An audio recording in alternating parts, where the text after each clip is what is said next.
Greetings, ladies and gentlemen. This is going to be a change from my normal video reviews. Normally, my reviews are of fictional works, but today I am reviewing a book by Jared Trueheart from the website Legends of Men, a website which focuses on examining, promoting, and critiquing what he describes as masculine fiction, so works such as Conan the Barbarian and the Odyssey. I shall make 3 disclaimers here. I regularly read Jared's posts on Legends of Men. I have also corresponded with him, but I was not given this book to review. I bought it with my own money, and I was not asked to review it. I read it because I wanted to, and I am reviewing it because I want to. The book is called The Red Pill Ideology, and its subtitle is The Love Child of Pickup Artists and Feminists. This book is a short 2-hour read and critiques some of the ideas contained in what has been called both the Red Pill community and the Manosphere. I say that it critiques some of the ideas because this book is not an all-out rejection of the Manosphere's literature, to use a grandiose term for the collection and network of blogs, websites, etc. The author does not argue that feminism was a good thing for Western civilization, neither does he say that the current divorce laws are ideal, nor that the status quo is good for men and women. So Jared does agree with some key ideas which can be found in that section of the internet. So what does the author take issue with, and what is this book about? The Red Pill Ideology holds as its main thesis that the ideas which the Manosphere has constructed around what is referred to as game form a worldview which can be accurately described as an ideology, and that this ideology is not only inaccurate in its assessments about men, women, and relationships, but that it is also a bad life guide for men. For those who are unaware, I will give a quick definition here and explain what game is, because it will make things easier to understand. Game can be best defined as both of these things. A mindset and set of techniques which a man can use to seduce women. B, an explanatory psychological theory to explain what women find attractive, how they find it attractive, and, most importantly, why they find it attractive. Game is both of these, because in order for a man to effectively use and comprehend A, he must understand and be aware of B. It is important to note here that Red Pill content creators do not just talk about what techniques are effective for seducing women, they also discuss why they are effective. Now that we have a working definition of game, we can continue. As a side note, the author doesn't so much criticize game itself, but he criticizes how it is used, and the ideas which orbit the practice and concept. After reading the book, I decided to try and boil down the author's explanation of the Red Pill ideology to the bare minimal points, and I have managed to boil it down to these 5 main doctrinal articles. Article 1. Women are hypergamous by nature and practice hypergamy. Hypergamy is a term used in anthropology and ethnology and refers to the practice of marrying a person who has a higher social status than oneself. In the Manosphere context, the term has a broader definition and also includes the action of fornication with someone of a higher status. Article 2. All women are like that, or AWOLT. All women are fornicators by nature because of their aforementioned hypergamous instincts, and thus, without strict social and/or legal control, they will commit acts of infidelity. Or, to use a pithy phrase found in the Manosphere to explain this, any woman can be a slut on the right day. Article 3. Feminism removed the social controls which kept women's fornicating nature under restraint, and as a result, women are now riding the fornicator's merry-go-round and acting upon their hypergamous instincts. When women get older, they decide to act more responsibly and marry, but only after sleeping with many men, or to use the Manosphere terminology, have a high notch count. Article 4. Feminism has altered society and the legal state of marriage to such a degree that all the cards and institutions are in the hands of the woman in the arrangement, and so it is extremely dangerous for a man to marry. If he marries a bad woman, he will lose half his belongings and likely never see his children again. Or, if he does, it will only be once every week or month, and that is torture to a loving parent. Article 5 Because of the above articles, men are advised to learn game, so they can take advantage of women's hypergamous nature and fornicate with them. A man is also advised not to marry a woman, because not only is she likely to be unfaithful, but she could divorce him and ruin his life. If a man wants to be in a relationship with a woman which goes beyond a one-night stand, he should enter a long-term relationship, but he shouldn't marry her. He should avoid starting a family, because doing so in today's environment is perilous. Now, as I said, these are the main items of the Red Pill worldview, which the author outlines in his book. Admittedly, I have stripped these things to the bare bones, and of course, he does discuss other specific ideas, principles, and arguments which can be found in the Manosphere as well. However, I'm doing a review of the book rather than the Manosphere. The author's main critique is that the practices promoted by people whom he calls Red Pill gurus are immoral, self-destructive, and are not conducive to the well-being of individuals or society. Regarding these 5 articles, the author explains how they are used simultaneously to condemn the actions of fornicating women and justify the actions of fornicating men.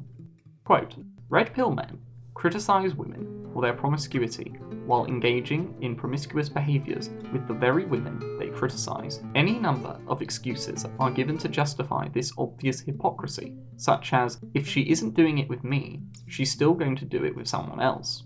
Or, women are supposed to refuse when men try to sleep with them.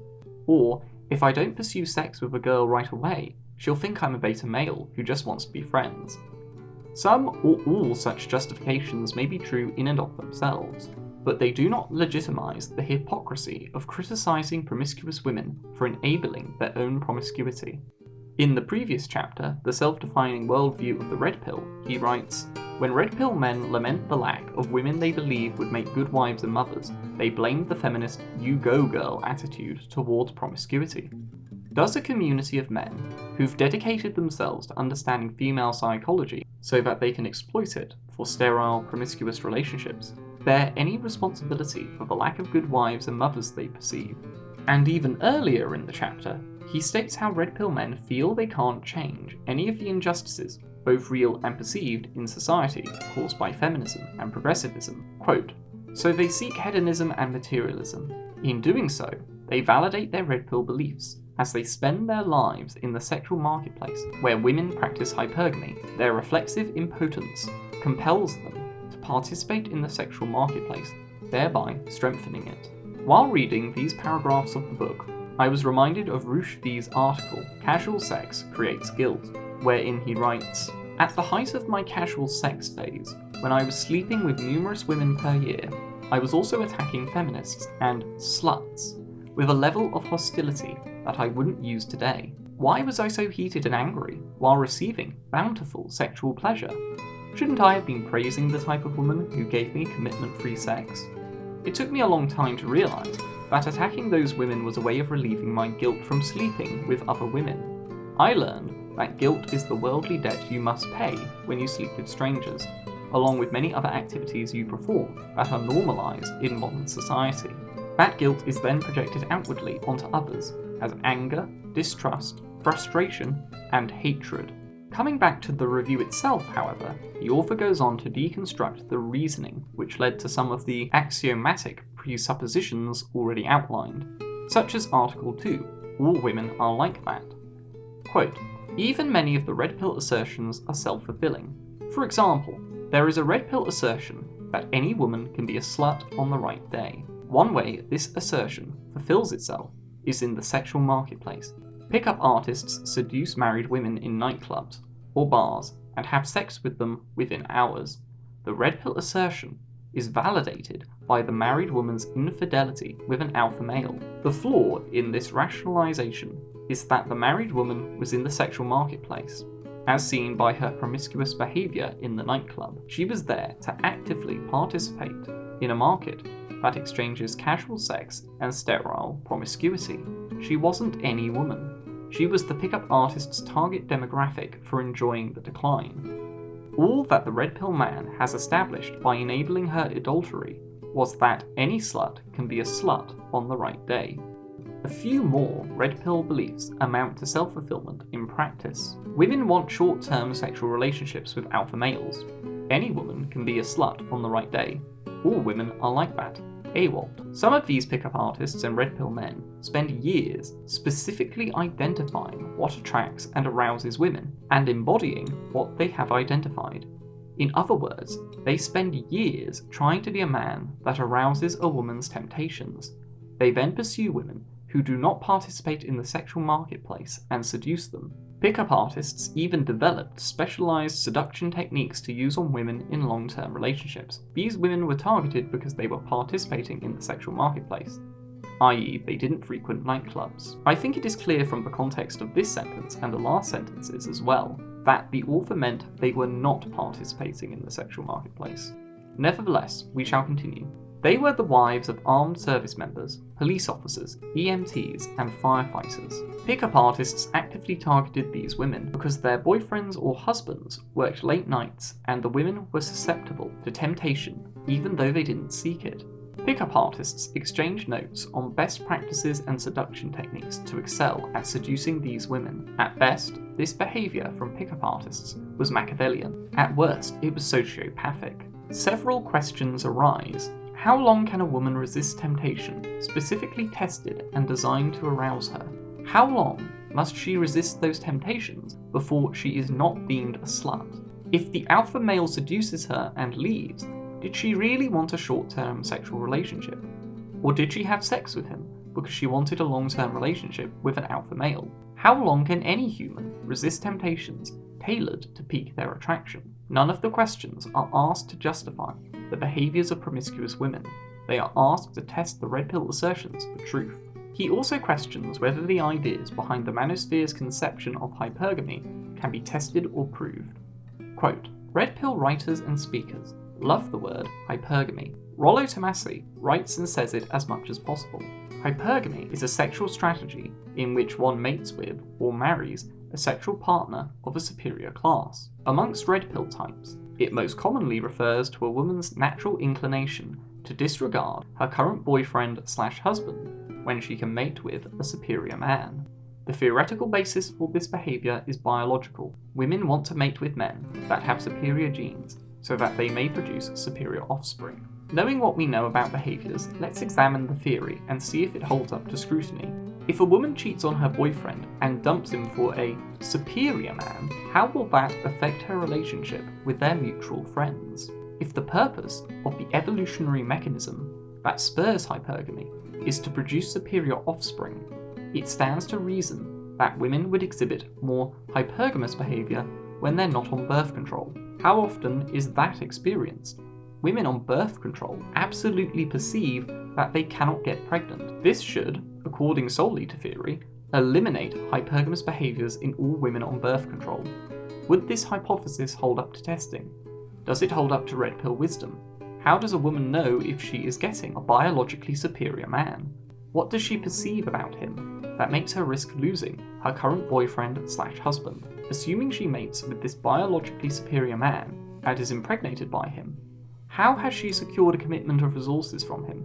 Would child support payments from this man be preferable to full financial support from a man of inferior DNA? As you can see, there are many factors that could affect a woman's mating strategy. There are simply too many factors, many of which are impossible to falsify as hypotheses to use hypergamy as a reliable explanation or predictor of female behaviour. The author does make some criticisms of some of the ideas both latent and active in Articles 3 and 4, but he doesn't disagree with the central ideas of these two articles. The author does agree that state institutions favour women over men in divorce courts, and that getting married to a bad woman can be dangerous, and that feminism is not a good ideology. Quote, there's no doubt that divorce rape is a devastating, even traumatic life event. I don't wish it upon any man I know. There's no value in underestimating the impact divorce rape can have on a man, especially when his children are involved. With that understood, red pill men are being controlled by the possibility and spectre of divorce rape in their own lives. Divorce rape is a common term for the damage done to men in the divorce process. Men overwhelmingly lose custody battles to their ex-wives, are forced to pay child support and alimony to those exes, and lose half of their shared possessions in the process. Often enough, the judgments that result in these outcomes are not moral judgments, at least from the ex-husband's perspective. It's a painful process, so much so that men have even committed suicide as a result of the depression experienced after unjust rulings. What the author does argue is that the fear of divorce rape is overblown, and that the manosphere presents a one-sided view of it. Quote, "In all the content I've consumed, including in comment sections and discussion forums, I've never seen a man who has been divorce raped accept any responsibility for his behaviour during the marriage. I've seen men admit that they chose the wrong woman, but never have I heard, read or seen a man admit that he failed to lead his family as a patriarch. Yet this is precisely what happens. Unless a man mistakenly marries a woman with poor moral character or bipolar disorder, he almost always plays a part in his own divorce woes by failing to lead effectively. It is a man's duty to lead his family. When men fail to lead their families, they are susceptible to divorce rape. But when they lead their families with competence and honour, the risks of divorce and its associated woes are drastically reduced. Men who are victims of divorce rape do not typically reflect on their failures and adjust their behaviours accordingly. That would involve accepting responsibility for the actions of others, which is antithetical to the red pill ideology. Instead, they become jaded, like a woman whose ex-boyfriend cheated on her and refuses to commit to a man because of it. At this stage, some of you may be wondering whether the author is religious in any way. He says that he is an atheist, and that you don't have to be religious to live a morally good life.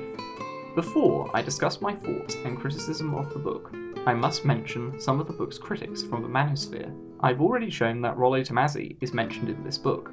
He is mentioned in quite a few chapters, as it would be next to impossible to critique red pill thought without mentioning him. He is the blogger who has made the word hypergamy his own, and he is still a popular figure in the sphere. I was interested in hearing his responses to the book, both his initial responses and his more considered ones. I found these statements he made on Twitter in response to Ryan Stone, and was then pointed in the direction of Rollo's statements on the Red Pill Network. I have to say I was expecting better from a man who has spent over 10 years blogging and writing about his specialist subject. For those who are wondering, Jews are never mentioned in the book, so I do not know where Rollo got this idea. Perhaps some of the people mentioned in the book are Jewish, but the author never brings up their ethnicity. The only things close to slander, or libel, are statements about how Rollo Tomassi supporters act like a cult, and how Rollo is a red pill messiah. These words are clearly hyperbolic, and were meant to provoke Rollo, an obvious trap into which the blogger has fallen. The only serious piece of criticism I have read of the book thus far has been on the Red Pill Network. There is a scathing review by the site owner, Red Pill School. Jared Trueheart actually responded to that review with a post on his Legends of Men website. Red Pill School then responded to this response, and Jared responded once more. I shall link these responses from both sides in the description below, along with the links to Rollo's tweets and posts. Fair to say then, this book did cause a bit of a stir in the manosphere. But what of my thoughts? To be honest, I agree with a lot of the content in the book, and I'm glad it exists. There are punctuation errors, spelling mistakes, and misused words here and there, but these are nitpicks rather than substantive criticisms. However, I do have a criticism, which ironically is something Jared criticises about the manosphere. Towards the end of the Red Pill ideology, Jared writes how the manosphere was headed in the right direction, talking about political matters, and challenging the philosophies and ideas of the current cultural paradigm, only to slide back into criticising easy targets, such as anything written by feminists working for the Huffington Post and BuzzFeed, and discussing how to fornicate even better. Essentially, Jared criticises the Red Pill community for not setting its sights on how to change the malfunctional state of Western civilization. This is my primary contention with the manosphere as well. They don't have any solutions to the problems they critique, and I understand, when faced with overwhelming societal problems and dark cultural norms, it can be hard to propose adequate solutions. But my problem isn't so much that the Red Pill community doesn't have long-term plans or strategies concerning how they are going to change divorce laws or transform the culture so mass fornication is unacceptable. My problem is that many of the thought leaders in the Red Pill community aren't even bothered about solutions. They only seem interested in criticising the negative developments from the sidelines and discussing how to enjoy the decline in the meantime. They entertain no serious thoughts about reversing the march to civilizational destruction and misery. Red Pill bloggers concern themselves with the problems which supposedly spring from rampant hypergamy and how best to avoid false rape accusations when fornicating with women who might as well be prostitutes. Going back to the book, I understand that it is a rebuttal of some of the ideas and attitudes in the red pill community. I know the author didn't write this book to advise men on how to find women who will make good wives, or how to change divorce laws, or how to combat the current cultural ills found in Western societies, but I think he should have offered some ideas, or suggested some direction for people to take for positive change. Critiques and repudiations of the red pill ideology are needed, but criticism is not enough. A new direction or directions are needed, solutions to the problems are needed, new ideas are needed, and these new ideas need to be viable and functional. I have seen some red pill commenters get defensive over the contents of this book and smear the author with shame labels such as blue pill, purple pill, tradcon, and so on. I believe the reason for this is because in their heart of hearts, they know Jared is right about the immoral ideas held in the community, and they know they have been rationalizing immoral actions. But one of the reasons they will not accept the critique is because they don't see an alternative to their current courses of action. The book doesn't provide a different path, and so it is easy to ignore the criticism. This is the classic critics problem. Critics can be excellent at critique, and even recommending fixes to ideas, but too often they are incapable of creating anything new. Again, I understand that the author was not attempting to provide a new direction, but instead merely trying to show the errors in red pill thinking, so that people might realise that a new philosophy is needed. But I do think that the book's Achilles heel is that it does not provide a new path, or even point in the direction of a new one. Alright, this review is getting long, so I shall now move to a conclusion. I've never been a part of the manosphere or the red pill community. I've never contributed to its ideas with either blog posts or even with digital comments and discussions. This is another one of those things where I've been a penguin on the outside looking in. However, I've read dozens of Rushdie's blog posts. I've also read dozens of Rollo Tomassi's blog posts. And I've read dozens of Chateau Part-Isati's blog posts. And I've read dozens more on Return of Kings, before and after its permanent hiatus. I've probably read over 100 red pill blog posts in total from different authors. And this is why I can recommend the red pill ideology to both individuals who have read a lot of red pill content and to individuals who have not. For those who have read red pill posts, this book provides a necessary critique of red pill thought from a perspective which is neither feminist nor liberal nor cuckservative, for lack of a better term. It really does help to show some of the errors in thinking and the echo chamber-esque nature of the manosphere. For those who don't know what the precepts are for red pill thought and what the theory actually produces in practice, I can recommend this book because you will go away understanding the basic ideas at least. As well, you will learn how the red pill community as we know it came into existence. I agree with a lot of the book's content. Although there are punctuation errors, and although some of the arguments leave the reader wondering what the author was really getting at, I'm not sure where the author was going with his criticism of white-pilled men. I do not think there are any great flaws to be found in the critique. The thing which annoys me most about the book is that I don't think it adequately points to a greater path. If you enjoyed this video, please like it and share it with friends and family. You are cordially invited to subscribe, and to also follow me on Twitter, for as long as I last on that platform. If you are already a subscriber, you are encouraged to follow me on Bitchute, just in case YouTube decides to terminate my account for some reason. Thank you all for watching, I hope you all have an excellent day.